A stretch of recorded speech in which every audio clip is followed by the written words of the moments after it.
आकाशवाणी मध्य प्रदेश से प्रस्तुत हैं प्रादेशिक समाचार।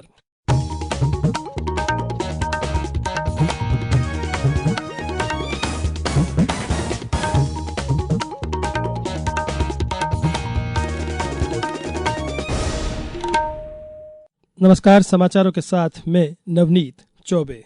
प्रधानमंत्री नरेंद्र मोदी ने असम के नौगांव जिले के कलियाबोर में 6,950 करोड़ रुपए से अधिक की काजीरंगा एलिवेटेड कॉरिडोर परियोजना की आधारशिला रखी।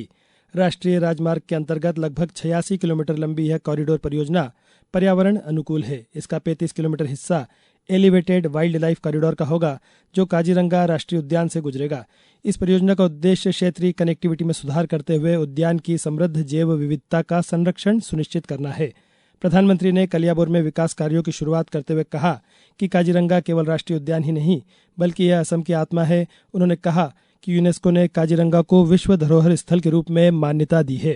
काजीरंगा केवल एक नेशनल पार्क नहीं है, काजीरंगा तो असम की आत्मा है। आत्मा ये भारत की बायोडायवर्सिटी का एक अनमोल रत्न भी है। यूनेस्को ने इसे वर्ल्ड हेरिटेज साइट का दर्जा दिया है। काजीरंगा और यहाँ के वन्य जीवों को बचाना केवल पर्यावरण की रक्षा नहीं है, यह हमारा दायित्व भी है।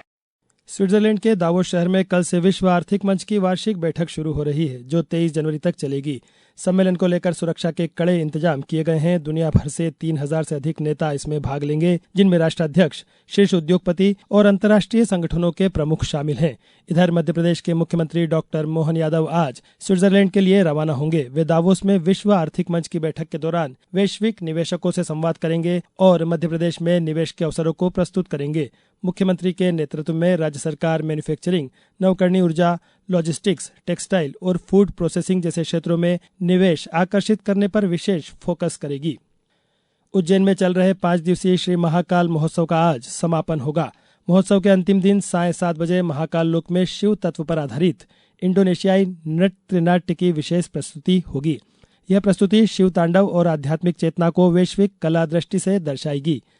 वीर भारत न्यास और महाकालेश्वर मंदिर प्रबंध समिति के सहयोग से आयोजित इस महोत्सव में देश विदेश की सांस्कृतिक प्रस्तुतियां हो रही हैं।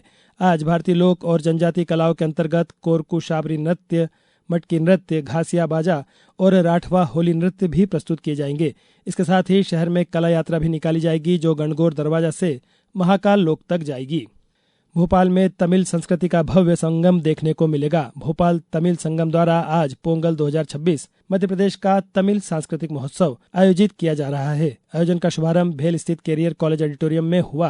प्रदेश के सबसे बड़े तमिल सांस्कृतिक उत्सव के रूप में पहचान बना चुका यह कार्यक्रम फसल पर्व पोंगल की भावना के साथ एकता, समृद्धि और सांस्कृतिक सौहार्द का संदेश देगा। यह उत्सव एक भारत श्रेष्ठ भारत की भावना को साकार करेगा।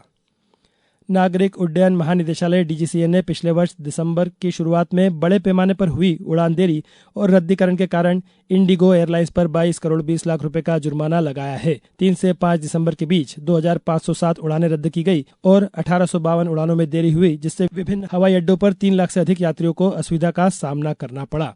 अब बात मौसम की।